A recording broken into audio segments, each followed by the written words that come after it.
Deep in the shadows of time, and far beneath the waves lies a forgotten world. Its name is Doggerland. These lands, where once giant creatures roamed, now continue their eternal sleep in the silent and dark embrace of the North Sea. On which corner of the world and at what hour of the night are you joining us on this journey? What time is it? Where you are right now, please share it with us in the comments below. If this serene story brings rest to your soul, do not forget to like the video and subscribe to the channel to become a part of this quiet community. Now, take a deep breath. Clear your mind and gliding through the mists, step with me into one of history's greatest mysteries, into the heart of a lost homeland. 10,000 years ago, the geography of Northern Europe was radically different from the map we recognize today. During the final stages of the last ice age, when the massive glaciers began their slow retreat toward the poles, a vast landmass known as Doggerland occupied the space where the North Sea now flows. This was not merely a narrow strip of earth connecting Britain to the continent, but a sprawling heartland of immense proportions characterized by rolling hills and wide, fertile plains. The terrain was shaped by the immense weight of the ice that had once pressed down upon it, and as the climate warmed, the landscape transformed into a rich tapestry of ecosystems. Great rivers like the ancient Rhine and the Thames wound their way through these lowlands, joining together in a massive delta before reaching the Atlantic. The soil was a deep and dark silt deposited over millennia by the receding ice and the seasonal floods of the glacial meltwater. This nutrient-rich earth supported a diverse array of life, from the low-growing mosses and lichens of the tundra to the emerging forests of birch and pine. Giant mammals such as the woolly mammoth and the great elk roamed these plains in a slow and steady rhythm governed by the seasons. The air was often heavy with a cool and persistent mist that rolled in from the distant shorelines, blanketing the marshlands in a veil of silence. For the nomadic human groups of the Mesolithic period, this was a sanctuary of abundance where the wetlands provided a wealth of fish and waterfowl, while the inland woods offered shelter and game. The nights on Doggerland were exceptionally dark and profound, with only the celestial light of the stars and the moon to illuminate the vast horizon. As the sun set, the entire region was bathed in a deep indigo hue, and the temperature would drop as the cold wind swept across the open steppes. There was no sound of modern industry or civilization, only the distant call of a crane or the soft ripple of a river against its banks. The ground beneath the feet of these early inhabitants was solid and enduring, yet it held the secret of a coming change that would eventually submerge this entire world beneath the waves. The transition from day to night brought a specific kind of stillness to the plains, where the shadows of the tall grasses lengthened and merged into a single dark expanse. The rivers reflected the silver glow of the moon as they carried the meltwater toward the sea in a quiet and eternal flow. This was a world of absolute natural balance, where every element of the environment played a part in a slow geological drama. The vastness of the sky above Doggerland gave a sense of infinite scale, making the land feel like a quiet spectator to the movements of the universe. The silence of the nights was a testament to the solitude of the pre-urban world, where the only light came from the natural luminescence of the sky. As the glaciers continued to melt far to the north, the sea levels began a slow and imperceptible rise, but for the beings living on Doggerland felt eternal and unmoving.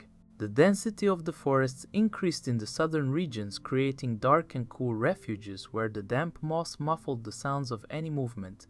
Every evening, the mist would settle into the valleys and the riverbeds, creating a dreamlike atmosphere that seemed to pause the very passage of time. This was the golden age of the Great Land Bridge, a period of quiet prosperity for the flora and fauna that called it home. The geological history of this region is a story of slow and rhythmic cycles of growth and recession, of ice and water, and of land and sea. In the deep blue shadows of the late Holocene nights, the world of Doggerland remained a peaceful and undisturbed frontier, where the land stretched out toward the dark horizon in every direction. The quiet expansion of the reed beds along the estuaries created a rhythmic rustle in the night breeze, providing a soft background noise to the deep slumber of the prehistoric world. Every stone and every tree trunk was a silent witness to a geography that was destined to vanish, but for a few thousand years it stood as a monument to the resilience of nature. The slow migration of herds across the grassy plains was a constant movement that left faint trails in the dew-covered earth only to be washed away by the morning rain. This immense territory was the center of a forgotten world, a place of transition and endurance that linked the fates of many different species together. The cold waters of the northern Atlantic were still far away beyond the horizon, and the land was a place of deep soil and high grass. The stars above were the same ones that look down upon us today, but they shone with a clarity that has since been lost to the lights of the modern age. This was the beginning of the long history of the North Sea, a history that is written in the sediments and the sunken forests that now lie hundreds of feet below the waves. The stillness of the early Doggerland night was a prelude to the vast history that was yet to unfold. As the global temperatures continued to climb during the transition from the Pleistocene to the Holocene, the great ice sheets of the north began a more rapid phase of melting, which triggered a steady and irreversible rise in the global sea levels. This phenomenon, known as eustatic sea level rise, had a profound and lasting impact on the low-lying territories of Doggerland, which sat only a few meters above the level of the surrounding oceans. The southern part of this land bridge, which had previously been a solid expanse of fertile earth and dense forests, began to experience the first subtle signs of maritime encroachment. Saline water started to push further inland through the ancient river valleys and low-lying deltas, creating a series of vast brackish marshes and saltwater lagoons where freshwater lakes had once existed. The change was so slow that it would have been almost imperceptible to a single generation of human inhabitants, yet over several centuries the cumulative effect was the permanent loss of thousands of square kilometers of habitable land. The once dry soils became increasingly saturated with water, leading to a significant shift in the local vegetation as salt-tolerant plants began to replace the traditional inland flora. Massive forests of oak and elm found their roots drowned in the rising groundwater, causing the trees to die and eventually fall into the mud, where they would remain preserved for millennia. These sunken forests serve as a silent reminder of the power of the rising tides and the fragility of the prehistoric landscape. During the long and quiet nights, the moon would cast its pale light over the expanding estuaries, and the silver reflections of the water would stretch further across the plains than ever before. The air was often heavy with the scent of sea salt and decaying organic matter as the ocean claimed more territory from the land. The rhythmic sound of the incoming tides became a constant feature of the environment, replacing the dry rustle of the wind through the grasses with the steady lap of water against the shore. Animals that had roamed freely across the plains found their paths blocked by new waterways and expanding inlets, forcing them to move to higher ground to the north and west. The human groups also had to adapt their movements following the shifting coastlines and searching for new sources of food in the expanding marshlands. The entire geography was in a state of constant and quiet flux as the boundaries between the land and the sea became increasingly blurred.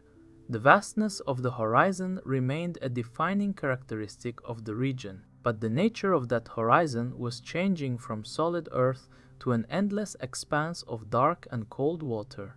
The stars overhead continued their eternal cycles unaffected by the slow drama unfolding on the surface of the earth below. The stillness of the night was only broken by the occasional splash of a collapsing riverbank or the cry of a nocturnal bird searching for prey in the new tidal flats. This process of submergence was a fundamental part of the post-glacial history of Europe, a period when the map of the continent was being redrawn by the forces of nature. The deep blue shadows of the night provided a sense of continuity and peace, even as the very ground beneath the feet of the inhabitants was being taken by the sea. The silence of the drowning landscape was a profound and meditative state, reflecting the inevitable power of the planetary cycles. Every century, the water would advance several kilometers, turning what were once bustling hunting grounds into deep and silent bays. The memory of the dry land began to fade as the inhabitants of the region learned to live with the presence of the ever closer ocean. The vast marshes provided a new kind of abundance, but they also signaled the end of the terrestrial era of Doggerland. The transition from a continental bridge to a series of islands and eventually to a sunken world was a long and dignified process that lasted for several thousand years. In the quiet darkness of the prehistoric nights, the rising sea was a slow and patient force that moved with a relentless certainty. The moonlight reflecting off the newly formed lagoons created a landscape of ethereal beauty and profound solitude. The history of this period is one of adaptation and endurance in the face of a changing world where the only constant was the movement of the tides. The deep silence that hung over the southern reaches of Doggerland was a testament to the immense scale of the transformation. The ecological complexity of Doggerland during the Mesolithic Era was unparalleled in the Northern Hemisphere, as it served as a massive biological engine connecting the different regions of Europe. The land was a vast undulating expanse of greenery and water where the boundaries between terrestrial and aquatic life were constantly shifting and blending. The forests were composed of a rich variety of trees, including oak, elm, lime, and hazel, which created a dense and protective canopy over the fertile forest floor. This canopy acted as a natural filter for the light of the moon and stars during the long nights of the prehistoric world. As the celestial bodies moved across the dark velvet sky, the light would penetrate the gaps in the leaves, creating a shifting pattern of silver and blue on the mossy ground below. The silence within these deep woods was absolute and heavy as the thick vegetation muffled any sound from the outside world. Underneath the trees, the earth was a soft and fragrant layer of decaying leaves and rich humus, providing a home for countless smaller creatures that moved unseen in the shadows. The presence of the large herbivores like the aurochs and the red deer added a sense of ancient power to the landscape as their massive forms moved like ghosts through the mist-covered clearings. Their breathing was a slow and rhythmic sound that blended with the gentle sighing of the wind in the high branches. The rivers that flowed through these forests were ancient and deep, their currents moving with a steady and unhurried pace as they drained the vast interior of the continent. During the night, the water became a dark and mysterious force, its surface occasionally broken by the rise of a large pike or the silent passage of a beaver. The humans who lived in harmony with this environment were quiet observers of these natural cycles, their lives deeply intertwined with the rhythms of the earth and the sky. They utilized the abundance of the land with a profound respect, taking only what was necessary for their survival and leaving the rest undisturbed. Their stone tools and bone implements were simple yet effective reflections of their deep understanding of the materials provided by the earth. When the night was at its darkest, the camps of these early people were places of deep repose, where the only light came from the dying embers of a communal fire. This fire was a small point of warmth and light in a vast and dark world, a symbol of the human presence in a landscape dominated by the forces of nature. The sky above was a brilliant and crowded field of stars, many of which are now obscured by the light pollution of the modern era. To the people of Doggerland, these stars were a map and a calendar guiding their movements and marking the passage of the seasons. The silence of the night was a time of reflection and renewal as the entire ecosystem paused in its daily struggle for existence. The air was cool and crisp, carrying the scent of pine needles and damp earth across the open plains and into the deep valleys. The transition from the forest to the coastal marshes was marked by a change in the atmosphere as the smell of the sea began to mingle with the fragrance of the land. This boundary was a place of meeting between two worlds, where the fresh water of the rivers met the salt tides of the ocean. The resulting estuaries were rich in life, providing a wealth of resources for both the animals and the humans who frequented their shores. During the moonlit nights, these coastal areas were transformed into a landscape of silver and blue, where the light reflected off the wet mud flats and the shallow pools. The stillness of these areas was profound and almost spiritual, as the earth and the sea seemed to exist in a state of perfect balance. The rise and fall of the tides was a reminder of the larger planetary forces that were slowly and surely reshaping the geography of the region. Every night, the landscape of Doggerland offered a new perspective on the beauty and the power of the natural world. This constant evolution was the heartbeat of the land bridge, as it provided a stable home for thousands of years. The tactile sensation of the thick moss underfoot and the dampness of the night air created a sensory experience that was deeply grounded in the physical reality of the earth. The stars reflected in the small puddles along the forest paths, creating tiny galaxies at the feet of the wanderers. The ancient world was a place of immense depth and quiet intensity, where every creature played its part in the eternal drama of life. The slow rotation of the heavens marked the time of a world that felt permanent, despite its underlying vulnerability to the rising tides. The deep blue shadows of the forest provided a sense of shelter and continuity for all who lived within them. The human presence in the vast expanses of Doggerland during the Mesolithic period was characterized by a deep and intricate understanding of the local ecosystems and the seasonal availability of resources. These early inhabitants were not merely nomadic wanderers, but highly skilled foragers who maintained a sophisticated and harmonious relationship with the land and the water. Their social structures were likely organized into small family-based groups that operated within defined territories, following the migration patterns of red deer, roe deer, and wild boar across the rolling plains and through the dense riverine forests. The material culture of these people was remarkably advanced, with a focus on the production of microliths, which were tiny and precisely shaped stone inserts used to create composite tools such as harpoons, arrows, and spears. These tools were essential for surviving in an environment that was dominated by vast wetlands and rich aquatic life. During the long and quiet nights on the plains, the human groups would gather in temporary campsites located on slightly elevated ground to avoid the dampness of the surrounding marshes. These sites were carefully chosen for their proximity to fresh water and their visibility across the landscape. The nights were a period of restorative rest and social bonding, where the groups would share the knowledge gained during the day's foraging activities. The silence of the Doggerland night was a constant backdrop to their lives, providing a sense of immense scale and natural order. There was a profound lack of artificial light, and the human perception of the environment was heightened by the absence of modern distractions. Every sound, from the rustle of the wind in the reed beds to the distant splash of a fish in a lagoon, was interpreted and understood as part of the living landscape.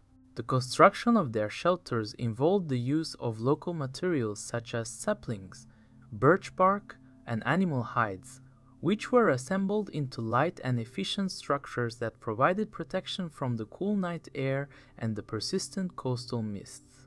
These shelters were designed to be portable or easily replaced, reflecting the dynamic and fluid nature of their lifestyle. The human interaction with the environment was minimal in its physical footprint, leaving behind only subtle traces that would eventually be buried by the rising tides. Their diet was incredibly diverse and included not only game but also a vast array of plant foods, nuts, berries, and shellfish gathered from the productive estuaries. The procurement of these resources required a rhythmic and disciplined approach to life that was closely aligned with the seasonal cycles of growth and recession. The knowledge of the tides and the movements of the celestial bodies was passed down through generations as a vital survival skill. As the moon rose over the low horizon, it would illuminate the vast networks of waterways and paths that crisscrossed the land bridge. The people of Doggerland moved through this landscape with a confidence born of long familiarity, treating the land not as a hostile wilderness but as a generous and predictable provider. The nights were a time when the human presence felt small and integrated within the larger biological community. The stars provided a constant and reliable reference point for navigation across the featureless plains where the landmarks were often obscured by fog or shifting sands. The silence of the night allowed for a deep connection with the natural world where the boundaries between the human and the non-human were less defined than in the modern era. The spiritual life of these people was likely rooted in the physical reality of their surroundings, where every element of the natural world was seen as possessing its own significance and place. The slow movement of the constellations across the sky marked the passage of the hours and the changing of the seasons with the mathematical precision that dictated the timing of their migrations. The preservation of their heritage was an oral and practical tradition centered around the campfire and the shared experience of the hunt. The stillness of the night was a period of preparation for the challenges of the coming day, where the physical and mental stamina of the group was renewed. The atmosphere of the Mesolithic night was one of deep and abiding calm, where the human heartbeat was synchronized with the slow pulse of the earth. Every night, the landscape of Doggerland offered a quiet reminder of the endurance of life and the continuity of the human story within the vastness of time. The light of the moon reflecting off the obsidian or flint tools laid out for the next day created a subtle sparkle in the darkness. This was a world where the human and the environment were one and the same, existing in a state of mutual dependence and enduring peace. The nights were the silent witnesses to a way of life that has long since vanished but remains etched in the geological record of the North Sea. Every heartbeat was a silent drum in the vast cathedral of the wild, where the wind carried stories of distant shores and the sea promised a future of change. The transition from the day's activity to the night's repose was a sacred interval that reaffirmed their place in the universe. The embers of their fires would glow like fallen stars on the dark breast of the earth, providing a sense of warmth in the immense cold of the northern nights. As the shadows of the hills lengthened and the frost began to form on the high grasses, the world of Doggerland entered a state of hibernation that was both fragile and resilient. The legacy of this people is not written in stone, but in the very rhythm of the tides that now flow over their ancient homes. The ancient sky was a deep and silent canopy that protected the dreams of a people who lived at the very edge of the world.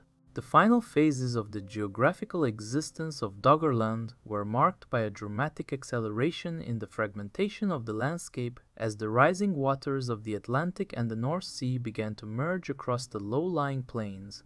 What had once been a continuous and solid land bridge was slowly transformed into a vast and complex archipelago of islands, separated by deep and treacherous channels of cold salt water.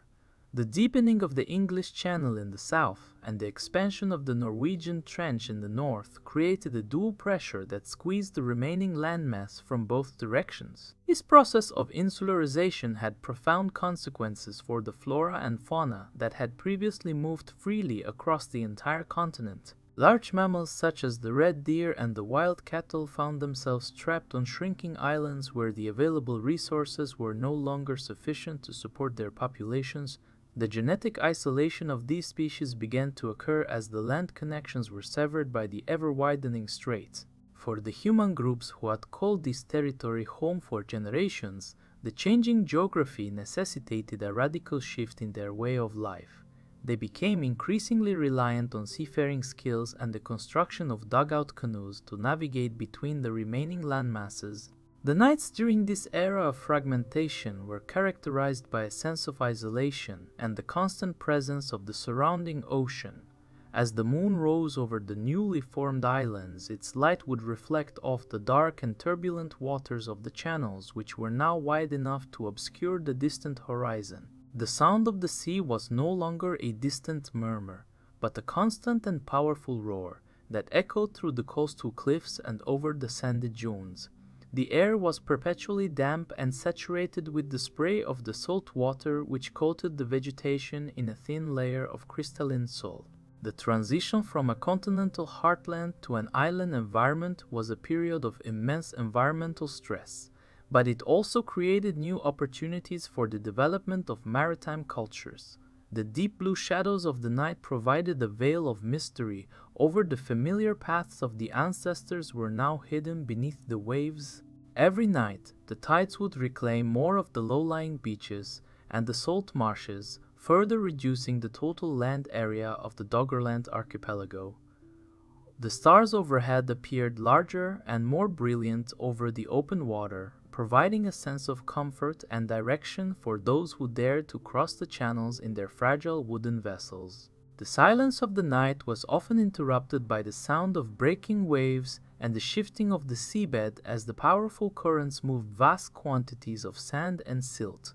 The creation of the North Sea as we know it today was a slow but unstoppable process that eventually turned the high points of Doggerland into isolated sandbanks like the Doggerbank. The nights on these lonely islands were exceptionally quiet, as the wind swept across the grass-covered hills and the seabirds cried out in the darkness. The atmospheric conditions were often dominated by thick sea fogs that would roll in from the Atlantic, blanketing the islands in a cold and damp embrace. This fog would obscure the light of the moon and stars, creating a world of gray and blue where the only sense of direction was provided by the sound of the ocean.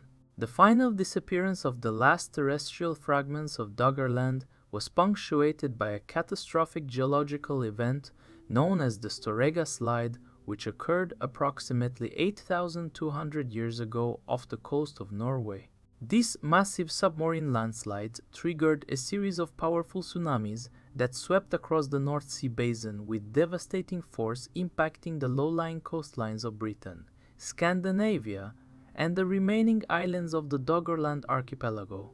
The wall of water likely reached several meters in height as it surged inland through the estuaries and across the salt marshes, permanently altering the topography of the region in a matter of hours.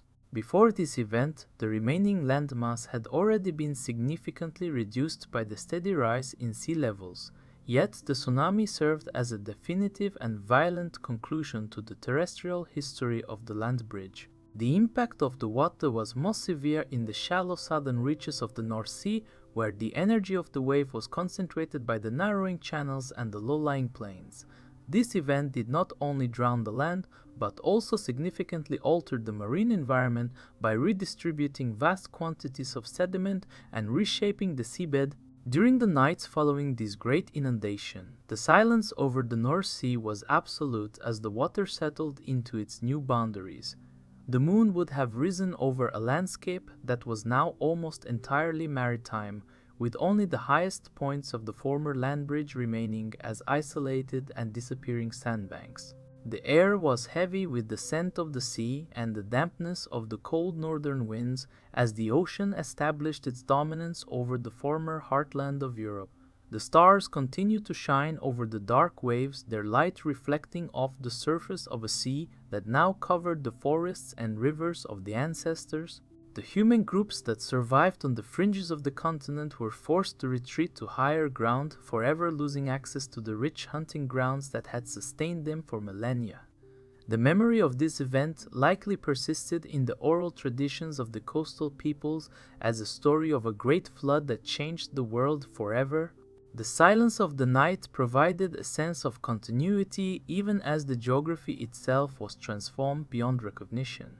Every century, the tides continued to move with a quiet and relentless purpose, further erasing any remaining traces of the land bridge. The creation of the modern North Sea was now nearly complete, and the isolation of Britain from the European mainland was finalized. The deep blue shadows of the night fell over a world that was now a place of deep water and strong currents. The stillness of the ocean floor where the remains of Doggerland now lay was a profound and enduring state of peace. The history of the territory had moved from the terrestrial to the submarine, where it would remain hidden for thousands of years. The moonlight reflecting off the cold waves of the North Sea created a landscape of ethereal beauty and immense solitude. The transition from a continental bridge to a maritime frontier was a fundamental shift in the history of the world, marking the beginning of a new era of human development. The days and weeks following the catastrophic Storegga Slide tsunami were marked by a profound and heavy silence across the newly formed North Sea basin. The land that had once bustled with Mesolithic life was now a memory, buried beneath meters of cold, salt water. The ocean had not just conquered the land, it had begun to redefine itself, shaping the seabed through powerful currents and the massive redistribution of sediment from the Storegga event. The shallow southern reaches of the new sea were particularly dynamic, where the waters of the Atlantic and the northern oceans mixed with the freshwater remnants from the ancient rivers. This mixing created a unique, rich aquatic ecosystem, a birthplace for diverse marine life that would soon flourish in the sun-dappled surface layers and the dark, deep abysses. The submerged forests of oak, elm, and pine, which had died during the slow encroachment of the tides, were now preserved in the anoxic mud, their skeletal forms creating eerie underwater landscapes. Cold-water corals and kelp forests began to establish themselves on the sunken hills and sandbanks, providing shelter for cod, herring, and other migratory fish species. During the quiet nights, the moon would cast its pale, silver light over an endless expanse of dark water, creating a landscape of ethereal beauty and immense solitude. There was no sound of modern navigation or industry, only the rhythmic lap of waves and the deep, silent movement of currents below the surface. The finality of this transformation brought a state of permanent repose to the heart of Europe, a silence that was both fragile and resilient. The geography of Northern Europe was finalized, with Britain firmly established as an island nation, separated from the continent by the newly deepened English Channel and the widening straits. The isolation of the British Isles had profound consequences for the subsequent development of its culture and history.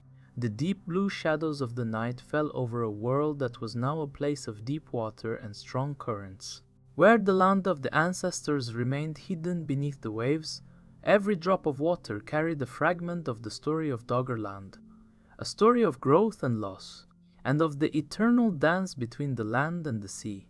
The ancient world was a place of immense depth and quiet intensity, where every creature played its part in the eternal drama of life. The slow rotation of the heavens marked the time of a world that felt permanent despite its underlying vulnerability to the rising tides. The tactile sensation of the thick moss underfoot and the dampness of the night air, which had once defined the terrestrial experience of Doggerland, were now replaced by the pressure and cold of the deep ocean. The stars reflected in the surface of the North Sea, creating tiny galaxies over the sunken world. The history of the land bridge had moved from the terrestrial to the submarine, where it would remain hidden for thousands of years. The silence of the night provided a sense of continuity, even as the geography itself was transformed beyond recognition. As the modern world sleeps, the ancient heart of Europe remains hidden in the deep and silent blue, its secrets preserved in the layers of sediment that have accumulated over 8,000 years of quiet deposition. The history of the land bridge is a testament to the interconnectedness of all living things and the shared destiny of the earth and its inhabitants. This deep silence is a meditation on time and change, a reminder of the fragility of the world and the immense power of the earth to reshape itself. Every heartbeat was a silent drum in the vast cathedral of the wild, where the wind carried stories of distant shores and the sea promised a future of change. The embers of their fires, which had once provided warmth and light, were now replaced by the bioluminescence of deep-sea creatures, occult, otherworldly light that shone in the eternal darkness of the ocean floor. The transition from the day's activity to the night's repose was a sacred interval that reaffirmed their place in the universe, but for Doggerland this repose was final and absolute. The silent burial of Doggerland beneath the accumulating layers of marine sediment marked the beginning of its long period of preservation as a geological and archaeological time capsule. Over the 8 millennia that followed the final submergence, the seabed of the North Sea acted as a protective shield, covering the remains of the Mesolithic world in thick deposits of clay, silt, and fine sand.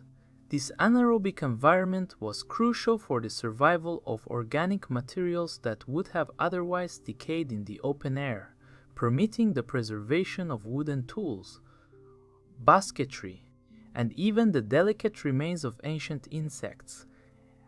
Deep beneath the cold waves, the landscape remained eerily intact, with the roots of the submerged forests still anchored firmly into the prehistoric soil. The slow deposition of sediment was a rhythmic and patient process, each layer representing a different chapter in the history of the changing ocean.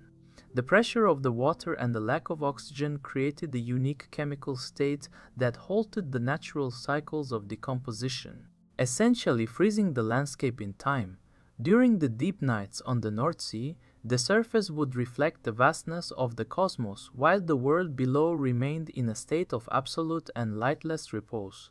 The currents moved with a steady and predictable flow, occasionally shifting the top layers of sand to reveal the tips of ancient antlers or the worked edges of flint tools.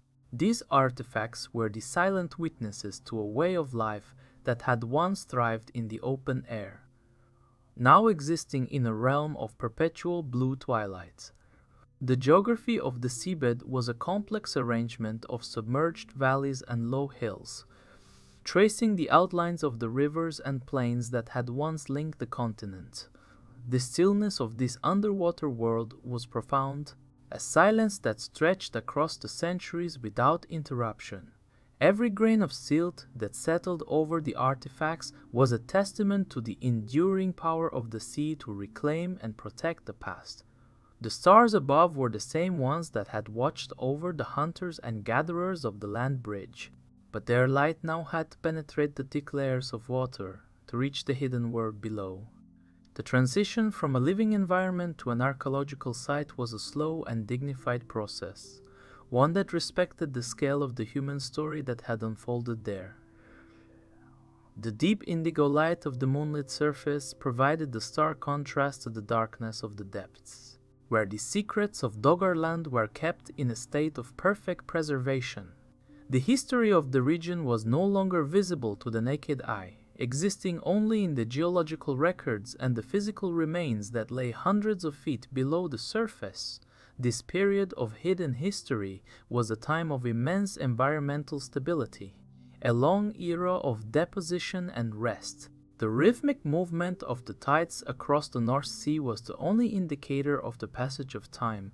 The anoxic mud acted as a natural preservative, holding the DNA of the ancient forests and the artifacts of the early humans in a protective embrace.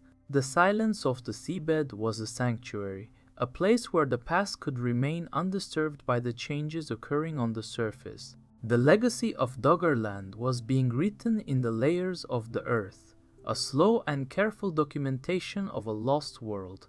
The transition from the era of silent burial to the period of modern scientific rediscovery began in the early 20th century as the industrialization of the fishing industry brought the hidden secrets of the North Sea floor to the surface. For decades, local fishermen working the shallow waters of the Dogger Bank had occasionally recovered strange objects in their heavy trawling nets, ranging from the fossilized remains of extinct megafauna to primitive stone tools that whispered of a forgotten human presence. The most famous of these encounters occurred in the year 1932, when a trawler named the Colinda hauled up a significant piece of worked antler from the seabed between the Lemon and Ower banks. This find served as a catalyst for a new understanding of the European past, proving that the land beneath the waves had once been home to a sophisticated prehistoric culture. Since that discovery, the study of Doggerland has evolved into a highly precise and multidisciplinary scientific endeavor that utilizes advanced technology to peer through the layers of water and sediment. Modern research vessels now traverse the North Sea during the calmest nights of the year, sending seismic pulses deep into the earth to map the contours of the ancient landscape that was buried 8 millennia ago. These seismic surveys function like a giant ultrasound, revealing the silhouettes of drowned river systems, the outlines of vanished hills, and the flat expanses of what were once vast peat bogs and marshlands. The data collected by these surveys is processed into detailed three-dimensional maps that allow scientists to walk through the lost world in a digital environment. Despite the high technology involved, The process of discovery remains a quiet and meditative task, often conducted in the dim light of ship laboratories where the only sound is the steady hum of the engines and the rhythmic lapping of the dark sea against the hull. The blue light of the computer screens reflects off the faces of the researchers as they trace the ancient pathways that have not been seen by human eyes since the Mesolithic. Every new discovery, whether it is a grain of prehistoric pollen or a fragment of a stone harpoon, adds a new layer of detail to our understanding of the resilience and adaptability of the early Europeans.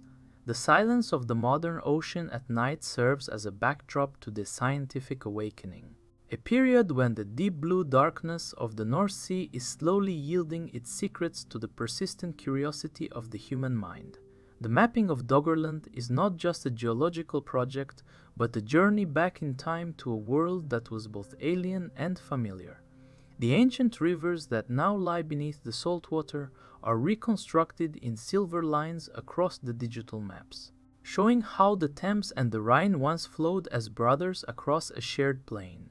The preservation of the peat layers has allowed for the recovery of environmental data that provides a window into the climate and the flora of the prehistoric world. Through the analysis of ancient DNA and microscopic plant remains, the history of the land bridge is no longer a matter of myth or speculation, but a grounded and physical reality that continues to fascinate and inspire. The nights spent on the open sea by modern researchers are a continuation of the long history of human interaction with this geography. The meticulous process of recovering biological and cultural artifacts from the submerged layers of Doggerland represents one of the most significant triumphs of modern archaeology, as researchers work against the immense pressure and cold of the North Sea. These efforts have successfully retrieved fragments of a world that was once thought to be lost forever to the waves and the shifting sands of the seabed. The preservation of these materials is due entirely to the unique anoxic conditions provided by the deep silt and peat, which have acted as a natural tomb for organic remains that would have long ago vanished on dry land. Within this lightless underwater sanctuary, the delicate structures of fish traps, woven from willow branches and the sharpened points of bone harpoons remain as sharp and functional as the day they were crafted, 8,000 years ago. These artifacts are not merely museum pieces, but are silent witnesses to the ingenuity and survival skills of the Mesolithic peoples who thrived in the rich wetlands of the land bridge before the final inundation. The study of these finds often occurs during the quiet late-night hours in research facilities, where the atmosphere is one of profound concentration and scientific reverence for the distant past. Scientists use microscopic tools to examine the surface of these ancient objects, looking for traces of resin used for hafting or the wear patterns created by the repetitive motions of hunting and gathering. Every night, the cool light of the laboratory monitors reflects the faces of those who are reconstructing the lost geography, tracing the ancient river valleys and the vanished coastlines across digital maps that shimmer with a ghostly indigo glow. This digital reconstruction is informed by the analysis of environmental data, such as the microscopic pollen grains that have been trapped in the peat for millennia, each grain providing a specific signature of the flora that once covered the plains. From these tiny fragments we can visualize the vast forests of oak and hazel that once provided shelter and food for both humans and the great herds of wild aurochs that roamed the heart of Europe. The discovery of a single piece of worked flint resting in the palm of a modern researcher creates a direct physical connection to an individual who lived at the edge of the world thousands of years ago. The stillness of the night outside the laboratory reflects the stillness of the ocean floor, where the remainder of Doggerland still sleeps, held in a state of suspended animation by the weight of the sea and the passage of time. This process of recovery is a slow rhythmic cycle of discovery and interpretation, a patient dialogue between the modern world and a prehistoric past that was buried in a moment of sudden geological change. The stars that shine over the North Sea today are the same celestial markers that guided the movement of the Mesolithic groups, providing a sense of cosmic continuity in a world defined by geographic loss. The deep blue shadows that fall across the artifacts in their protective cases are a reflection of the shadows that once fell over the prehistoric camps, linking the two eras in a shared search for identity and meaning. Every new piece of evidence brought to the surface is a triumph over the oblivion of the sea, a small but powerful reclamation of a lost homeland that once connected the continent. The legacy of Doggerland is a testament to the enduring nature of human culture and its ability to leave a mark on the world, even when that world is covered by hundreds of feet of water. The silence of the burial is now being broken by the quiet whispers of scientific inquiry, as the secrets of the seabed are slowly translated into the language of history. Every heartbeat in the laboratory is a step closer to understanding the life and death of a territory that was once the heart of Europe and the bridge for all life. The transition from the day's practical work to the night's theoretical reflection is a sacred interval for the researchers, a time when the immense scale of the change they are documenting becomes truly tangible. The deep indigo darkness of the depths remains a place of profound peace, where the past and the present exist in a state of eternal and quiet balance across the ages. The resilience of the human spirit is reflected in these recovered artifacts, proving that even a sunken world can be brought back to life through the persistent search for truth and the careful preservation of our shared heritage. The history of the land bridge is a narrative of endurance and transformation that continues to unfold in the silence of the night. The reconstruction of the paleoclimate of Doggerland reveals a world that underwent profound shifts in temperature and vegetation over several thousand years.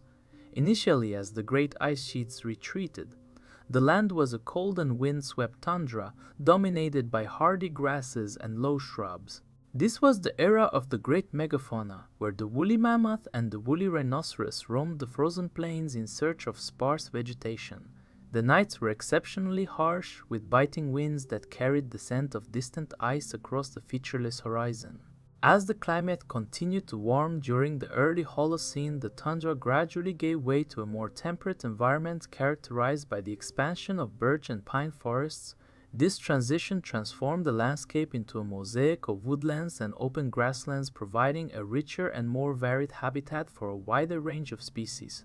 Fossil evidence recovered from the North Sea floor has identified the presence of cave lions, hyenas, and giant deer, all of which played a role in the complex food webs of the land bridge. The nights in these expanding forests were filled with a different kind of stillness, where the thick canopy of trees provided a sheltered environment for the creatures of the night. The air became softer and more humid as the influence of the approaching sea began to be felt in the inland regions. The rivers that carved their way through the forests were the lifeblood of the ecosystem, providing water and transportation routes for both animals and humans.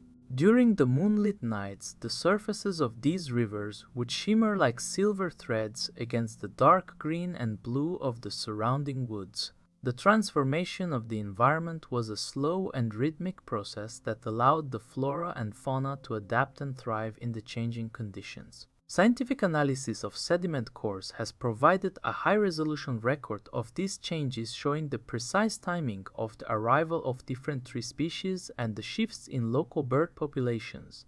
This environmental archive is one of the most complete records of post-glacial change in Europe, and it offers a unique perspective on the resilience of the natural world. The legacy of Doggerland is not just a story of loss, but a story of life and adaptation in a world that was constantly evolving. Every night, the landscape of the land bridge was a theater of natural beauty, where the movements of the stars and the moon provided a timeless backdrop to the struggles and triumphs of the prehistoric world. The deep blue shadows of the night provided a sense of continuity and peace, reflecting the slow and steady pulse of the earth.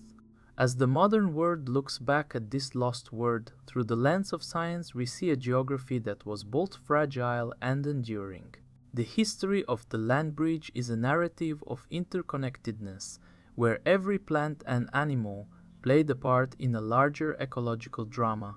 Every heartbeat in the prehistoric world was a part of the rhythm of the land, a rhythm that continues to echo in the modern ocean.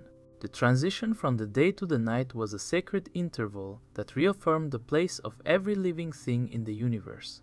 The deep indigo darkness of the depths remains a place of profound peace where the past and the present exist in a state of eternal and quiet balance. The movement of the great herds across the vast and undulating heart of Doggerland remains one of the most evocative images of the prehistoric world during the late Pleistocene and early Holocene.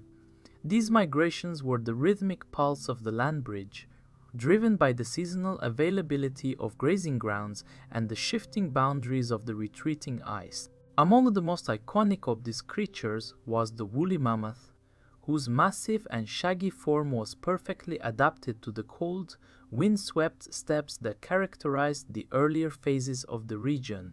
The sight of a mammoth herd moving across the plains at night was a display of ancient and quiet power, as their heavy footsteps created a dull, rhythmic thud against the frozen earth during the moonlit nights. The long, curved tusks of the elder mammoths would catch the silver light, appearing as gleaming arcs against the dark indigo of the horizon. These animals were not alone in their journeys, as they were often accompanied by the woolly rhinoceros and the giant elk, whose massive antlers spanned over 3 meters and were a testament to the biological vitality of the environment. The interaction between these great beasts and the landscape was a complex dialogue of grazing, movement, and rest. The silence of the Doggerland night was often filled with the deep, resonant vocalizations of the mammoths, sounds that carried for miles across the open spaces and into the sheltered valleys. For the human groups following these herds, the animals were both a source of life and a profound mystery, providing food, clothing, and the materials for tools and shelters. The relationship was one of mutual existence within a shared ecosystem, where every creature was a participant in the larger drama of survival. As the climate warmed and the forests began to encroach upon the open plains, the habitat of the mammoths began to shrink, forcing these giants to move further north toward the remaining pockets of tundra. The transition from the open steppe to the dense woodland was a slow and difficult process for the megafauna, leading to the gradual decline of their populations in the southern regions of the land bridge. The nights in these transitional zones were characterized by a sense of change and shifting boundaries, where the old world of the Ice Age met the new world of the temperate forest. The air was often heavy with the scent of damp earth and the fragrance of the emerging pine forests. A sensory reminder of the evolving planet, the stars provided a constant and reliable guide for the migrations, their positions in the sky marking the passage of the years and the changing of the seasons with a precision that governed the lives of all inhabitants.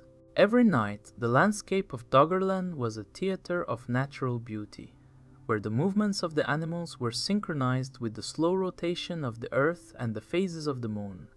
The deep blue shadows of the night provided a veil of protection for the herds as they rested in the lee of the low hills, their breathing a collective, rhythmic sound that merged with the sighing of the wind. This period of coexistence between humans and megafauna represents a unique chapter in the history of the continent, a time when the heart of Europe was a wild and untamed frontier of immense proportions. The legacy of these animals is preserved in the fossilized bones and teeth that are still recovered from the North Sea floor today, providing a physical connection to a world that was once teeming with life. The memory of the mammoths lives on in the silence of the sunken plains, where the echoes of their footsteps are buried beneath meters of silt and salt water.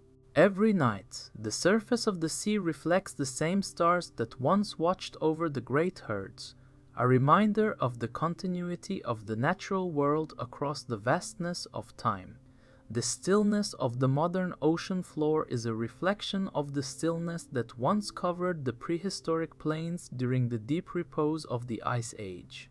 The transition from day to night remains a sacred interval for the Earth, a time of reflection and renewal for the planetary cycles that continue to shape our world. The deep indigo darkness of the depths is a place of profound peace, where the past and the present exist in a state of eternal and quiet balance. The resilience of life is reflected in the long history of these migrations, proving that even in the face of profound environmental change, the impulse to move and to survive remains a fundamental force. The history of Doggerland is a narrative of movement and transformation that continues to unfold in the silence of the night. Every heartbeat in the ancient world was a drum in the vast cathedral of the wild, and the sea now holds the echoes of those beats in its deep and silent blue. Section 13. The vast and intricate deltas of Doggerland represented a unique biological frontier where the ancient river systems of Europe converged before reaching the distant Atlantic shoreline.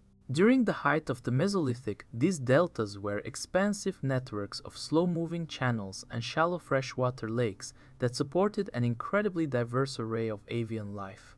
The nights in these wetlands were dominated by the sounds of the water and the seasonal movements of migratory birds that used the land bridge as a critical stopover on their journeys across the northern hemisphere. Huge flocks of cranes, herons, and wild geese would settle in the dense reed beds as the sun dipped below the horizon, filling the air with a cacophony of calls before the absolute silence of the deep night took hold.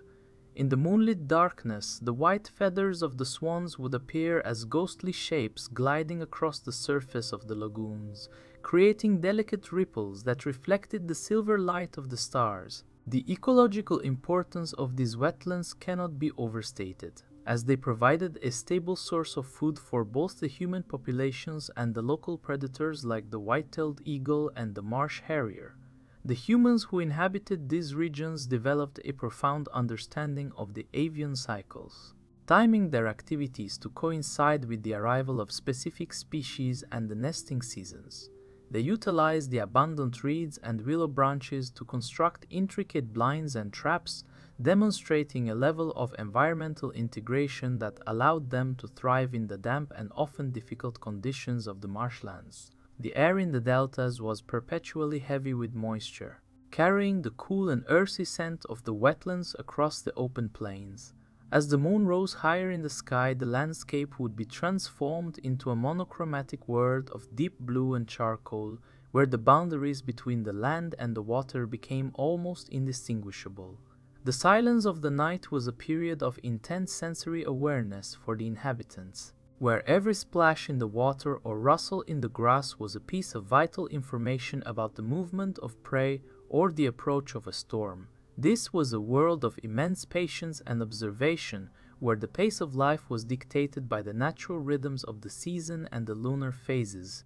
The ground beneath the feet of the gatherers was a soft and saturated, a medium that would eventually preserve their footprints and their tools for thousands of years within the anoxic depths of the North Sea. The geological stability of the deltas was a fragile illusion as the rising sea level slowly pushed the salt water further inland with every passing generation. Yet, for the people living there, the environment felt eternal and providing.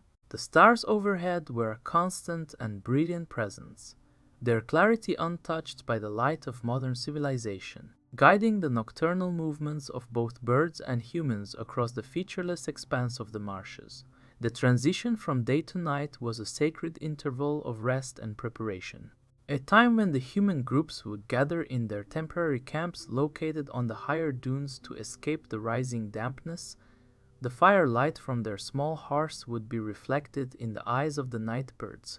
The incredible preservation of organic materials within the ancient peat layers of the Doggerland landscape provides a truly unique and unparalleled window into the prehistoric past of the European continent. These extensive peat bogs were originally formed in the low-lying areas of the land bridge where the water was stagnant and the oxygen levels were extremely limited, creating a specific anaerobic environment that effectively halted the natural process of biological decay for thousands of years. As the rising sea levels eventually claimed these territories during the final stages of the Holocene, these deep layers of peat were covered by heavy marine sediments like clay and silt. which acted as a permanent seal against the destructive forces of the modern ocean. Today, archaeological researchers working in the cold and dark waters of the North Sea recover core samples from these submerged archives that contain perfectly preserved wood, ancient seeds, and even the delicate remains of microscopic insects that lived during the Mesolithic Era.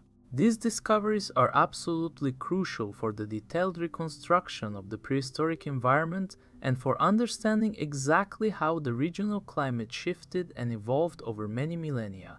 The anoxic mud of the seabed functions as a formidable protective shield, maintaining the intricate chemical and physical integrity of artifacts that would have long since vanished if they had been left on the dry and exposed surface.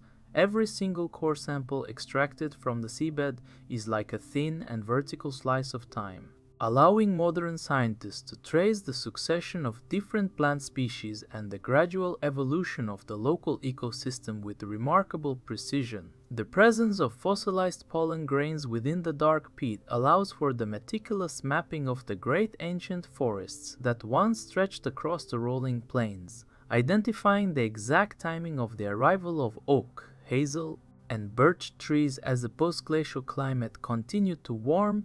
This botanical data is further complemented by the recovery of various animal remains, such as the fossilized teeth of wild horses or the massive bones of red deer, providing a comprehensive and vivid picture of the biological wealth that once defined the land bridge.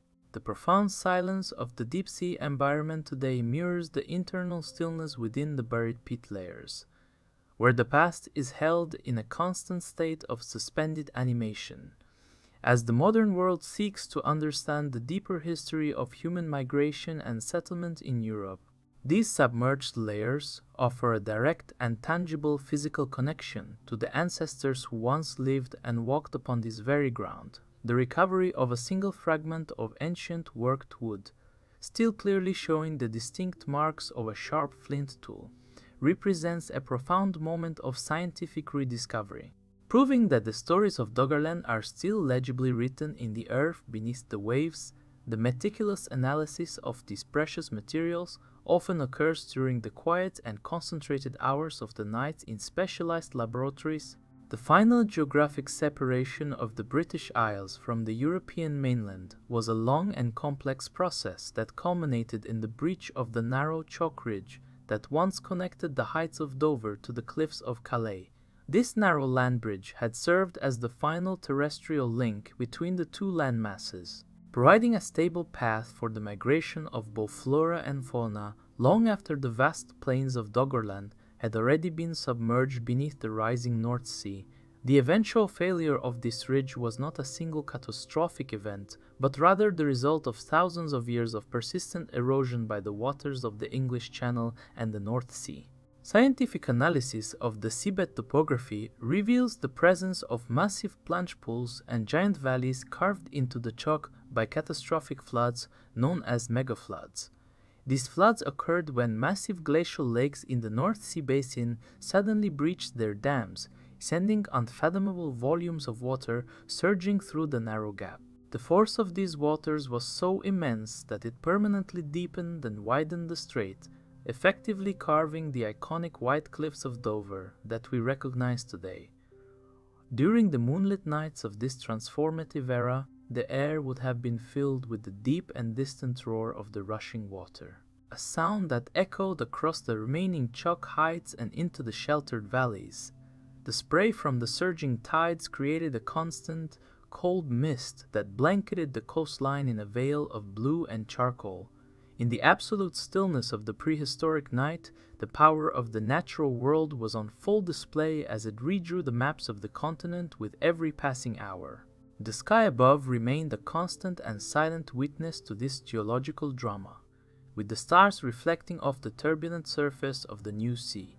For the human groups living in the region, the loss of the land bridge represented the end of an era of terrestrial connectivity, forcing a new reliance on maritime travel and seafaring skills. The transition from a continental world to an island environment was a profound shift in the history of Northern Europe, one that would define the political and cultural identity of the region for millennia to come. The deep indigo darkness of the Dover Strait tonight hides the remains of this ancient land bridge, which now lie hundreds of feet beneath the surface of the water. The mapping of these underwater valleys through seismic surveys has allowed researchers to reconstruct the exact path of the mega floods, providing a detailed and vivid record of the final moments of the land bridge. The legacy of this event is written in the very geology of the seabed, a narrative of erosion, change, and the relentless power of the ocean. Every night the North Sea and the English Channel meet in the narrow strait, their currents a reminder of the long history of the water and the land. The silence of the night over the cliffs is a testament to the scale of the change that occurred here. A silence that once covered the vast and continuous plains of the ancestors. The modern scientific exploration of the submerged world of Doggerland utilizes highly advanced seismic reflection technology to create a comprehensive and high-resolution map of the prehistoric geography that now lies buried beneath the North Sea. This non-invasive method involves sending precise acoustic pulses from a research vessel down through the water column and into the layers of marine sediment. As these sound waves encounter different geological strata such as ancient riverbeds, hardened peat, or glacial till, they are reflected back to the surface where they are recorded by sensitive hydrophones. The resulting data is processed using powerful computational models to generate detailed three-dimensional visualizations of the lost world, allowing archaeologists and geologists to see through the opaque layers of silt and sand that have accumulated over 8,000 years. These digital maps reveal a landscape of remarkable complexity, featuring meandering river systems like the ancient Thames and Rhine, vast marshlands, and rolling hills that were once the hearts of the European continent. The process of interpretation often takes place during the quiet and concentrated hours of the night on board research ships, where the soft blue light of the monitors illuminates the faces of the scientists as they trace the ghostly outlines of vanished coastlines and prehistoric valleys. There is a profound sense of stillness and reverence as the secrets of the seabed are slowly translated into a legible record of human and environmental history. The clarity of these seismic images allows for the identification of potential archaeological sites, such as prehistoric campsites or areas where raw materials like flint might have been gathered. Every pulse of sound contributes to a larger narrative of resilience and adaptation, proving that the stories of Doggerland are not lost but are simply waiting for the right tools to be revealed. The mapping effort is an international collaboration involving various institutions across Europe, reflecting a shared human interest in understanding the origins of the continent and the impacts of past climate change. The silence of the North Sea at night serves as a backdrop to this technological awakening, a period when the deep blue darkness is yielding its secrets to the persistent curiosity of the modern mind. The reconstruction of the ancient river networks is particularly evocative, showing how the different regions of Europe were once physically connected by a shared geography. These river systems were the lifeblood of the prehistoric world, serving as migration routes for both animals and humans, and providing a stable source of fresh water in a changing environment. The preservation of the peat layers within these valleys is a critical component of the scientific archive, holding the DNA of ancient forests and the artifacts of the early Mesolithic inhabitants in a protective anoxic embrace. As the research vessels sit stationary in the indigo night, the steady hum of the equipment provides the only rhythm in a world defined by the deep repose of the sunken plains. Every discovery brought to the surface of the screen is a victory over the oblivion of the sea, a small but powerful reclamation of a lost homeland. The legacy of Doggerland is being rebuilt pixel by pixel, providing a bridge over the vastness of time and space. The specific architectural forms of the Mesolithic dwellings on Doggerland were a direct and ingenious response to the dynamic and often humid conditions of the northern European wetlands. These structures were designed with a profound understanding of the local materials and the need for both portability and protection during the seasonal migrations. Archaeological evidence recovered from similar sites across the North Sea basin suggests that the primary building materials were saplings of birch, willow, and hazel, which were woven into resilient circular or oval frameworks. These frameworks were then covered with layers of animal hides. Bark or thick mats of reeds harvested from the nearby estuaries, providing an efficient and weather-resistant shelter against the cool night air and the persistent coastal mists. Inside these dwellings, the air was often filled with the soft and earthy scent of the floor covering, which usually consisted of layers of fresh moss, ferns, or soft grass, creating a comfortable and insulated space for the inhabitants to rest. The center of the structure featured a small and carefully managed hearth, which served as the primary source of warmth and light during the long and quiet nights of the prehistoric world. The smoke from these fires would rise through a small opening in the roof, creating a faint and ghostly plume that could be seen from a distance against the dark indigo of the night sky.